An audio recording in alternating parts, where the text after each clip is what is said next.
ದೇವಿ ಚಾನಲ್ಗೆ ಸ್ವಾಗತ. ಇವತ್ತು ವಿಡಿಯೋ ಬಂದು ಏನಪ್ಪ ಅಂದರೆ ಬೆಲ್ಲದ ಹಣ್ಣಿನ ಬಗ್ಗೆ ಕೇಳಿದ್ದೀರಾ, ಅದರ ಪ್ರಯೋಜನಗಳೇನು ಅಂತ. ಹೊಸಬ್ರು ಯಾರಾದರೂ ನನ್ನ ವಿಡಿಯೋ ನೋಡ್ತಾ ಇದ್ದಾರೆ ಪ್ಲೀಸ್ ಸಬ್ಸ್ಕ್ರೈಬ್ ಮಾಡಿ. ವಿಡಿಯೋ ಇಷ್ಟ ಆದಲ್ಲಿ ಒಂದು ಲೈಕ್ ಕೊಡಿ. ಕಮೆಂಟ್ ಬಾಕ್ಸಲ್ಲಿ ವಿಡಿಯೋ ಹೇಗಿದೆ ಅಂತ ಕೂಡ ತಿಳಿಸಿ. ಬೆಲ್ಲದ ಹಣ್ಣು ನಿಮ್ಗೆ ಗೊತ್ತಾ? ನೀವು ನೋಡಿದ್ದೀರಾ? ನೀವು ತಿಂದಿದ್ದೀರಾ? ಶಿವರಾತ್ರಿ ಸಂದರ್ಭದಲ್ಲಿ ಶಿವನಿಗೆ ಈ ಹಣ್ಣನ್ನು ಅರ್ಪಿಸಲಾಗುತ್ತದೆ ಮತ್ತು ಅದನ್ನು ಪೂಜೆಗೂ ಕೂಡ ಇರಿಸಲಾಗುತ್ತದೆ. ಈ ಹಣ್ಣಿನಿಂದ ಆರೋಗ್ಯಕ್ಕೂ ಸಾಕಷ್ಟು ಪ್ರಯೋಜನಗಳಿವೆ. ಬೆಲ್ಲದ ಹಣ್ಣು ಅಂದರೆ ಮರದ ಸೇಬು. ಶಿವರಾತ್ರಿಯಂದು ಶಿವನಿಗೆ ಅರ್ಪಿಸಲಾಗುತ್ತದೆ. ಜನರು ಇದನ್ನು ಪ್ರಸಾದ ರೂಪದಲ್ಲಿ ಸ್ವೀಕರಿಸುತ್ತಾರೆ. ಕೆಲವರು ಈ ಹಣ್ಣನ್ನು ಪಾನಕವನ್ನು ತಯಾರಿಸುವ ಮೂಲಕ ಇದನ್ನು ಕುಡಿಯುತ್ತಾರೆ. ಬೆಲ್ಲದ ಹಣ್ಣನ್ನು ಬಹಳ ಪವಿತ್ರವೆಂದು ಪರಿಗಣಿಸಲಾಗುತ್ತದೆ.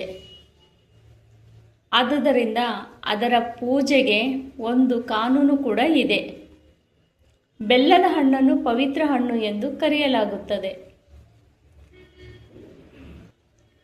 ಸಾಮಾನ್ಯವಾಗಿ ಕಾಣುವ ಹಣ್ಣಾಗಿದ್ದು ಜಪಾನೀಸ್ ಕಹಿ ಕಿತ್ತಾಳೆ, ಚಿನ್ನದ ಸೇಬು, ಕಣ್ಣಿನ ಸೇಬು ಅಥವಾ ಮರದ ಸೇಬು ಮುಂತಾದ ಇತರರ ಹೆಸರುಗಳಿಂದ ಇದನ್ನು ಕರೆಯಲಾಗುತ್ತದೆ. ಭಾರತೀಯ ನಾಗರಿಕತೆಯಲ್ಲಿ ಜನರು ಬಳ್ಳಿ ಮರವನ್ನು ಪವಿತ್ರವೆಂದು ಪರಿಗಣಿಸುತ್ತಾರೆ. ಬಳ್ಳಿಯ ಪ್ರಯೋಜನಗಳಿಂದಾಗಿ ಕ್ಯಾನ್ಸರ್, ಮಧುಮೇಹ ಮತ್ತು ಬೊಜ್ಜಿನಂತಹ ಕಾಯಿಲೆಗಳನ್ನು ಗುಣಪಡಿಸಲು ಇದನ್ನು ಬಳಸಲಾಗುತ್ತದೆ. ಇದರಲ್ಲಿ ಸಾಕಷ್ಟು ಪೋಷಕಾಂಶಗಳು ಮತ್ತು ಜೀವಸತ್ವಗಳು ಬಳ್ಳಿಯ ಹಣ್ಣನ್ನು ಆಯುರ್ವೇದದ ಔಷಧಿಗಳಾಗಿ ಮತ್ತು ರುಚಿಯಾದ ಆಹಾರವಾಗಿ ಬಳಸಲಾಗುತ್ತದೆ. ಈ ಹಣ್ಣಿನ ಹೊರಕವಚ ತುಂಬ ಗಟ್ಟಿಯಾಗಿರುತ್ತದೆ ಮತ್ತು ದುಂಡಾಗಿರುತ್ತದೆ. ಇದರ ಮರದ ಎಲ್ಲ ಭಾಗಗಳು ಔಷಧೀಯ ಮತ್ತು ಬಳಸಲಾಗುತ್ತದೆ.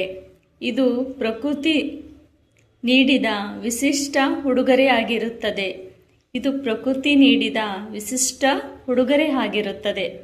ಅದು ತಿಳಿಯ ಹಸಿರು ಬಣ್ಣದಿಂದ ಆರಂಭವಾಗುತ್ತದೆ ಮತ್ತು ಹಣ್ಣಾದಂತೆ ಹಳದಿ ಬಣ್ಣಕ್ಕೆ ತಿರುಗುತ್ತದೆ. ಇದು ಸಿಹಿಯಾದ ನಾರಿನ ತಿರುಳನ್ನು ಹೊಂದಿರುತ್ತದೆ. ಬೆಲ್ಲದ ಹಣ್ಣು ಉತ್ತಮ ಶೀತಕವಾಗಿರುತ್ತದೆ. ಇದು ನಮ್ಮ ದೇಹವನ್ನು ಶಾಖದಿಂದ ರಕ್ಷಿಸಲು ಸಹಾಯ ಮಾಡುತ್ತದೆ ಮತ್ತು ಶೀತವನ್ನು ಪಡೆಯಲು ಸಹಾಯ ಮಾಡುತ್ತದೆ. ಆಮ್ಲೀಯತೆಯ ಅಜೀರ್ಣಕ್ಕೆ ಚಿಕಿತ್ಸೆ ನೀಡಲು ಜೇನುತುಪ್ಪದ ಜೊತೆಗೆ ಈ ಹಣ್ಣಿನ ರಸವನ್ನು ಕುಡಿಯಬೇಕು. ಅಲ್ಲದೆ ಈ ಸಿರಪ್ ನಿಮ್ಮ ಬಾಯಿ ಮತ್ತು ನಾಲಿಗೆ ಹಣ್ಣಿಗೂ ಸಹ ಉಪಯೋಗವಾಗುತ್ತದೆ. ಈ ಪಾನಕವು ಶೆಕೆ ಮತ್ತು ಬಾಯಾರಿಕೆ ಎರಡನ್ನೂ ಕಡಿಮೆ ಮಾಡುವಲ್ಲಿ ಕೆಲಸ ಮಾಡುತ್ತದೆ.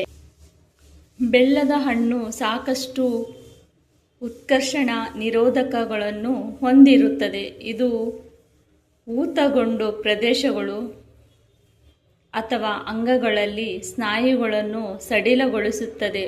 ಒಬ್ಬ ವ್ಯಕ್ತಿಯ ಉರಿಯೂತದಿಂದ ಬಳಲುತ್ತಿದ್ದರೆ ಈ ಹಣ್ಣು ತ್ವರಿತ ಪ್ರಯೋಜನಕಾರಿ ಆಯ್ಕೆಯಾಗಿದೆ.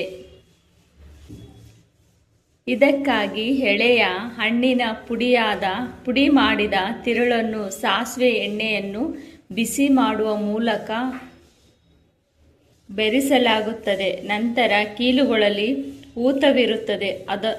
ಅದನ್ನು ಊತದ ಜಾಗದಲ್ಲಿ ಹಬ್ಬುವುದರಿಂದ ಊತ ಕಡಿಮೆಯಾಗುತ್ತದೆ ಮತ್ತು ನೋವು ಸಹ ಕಡಿಮೆಯಾಗುತ್ತದೆ.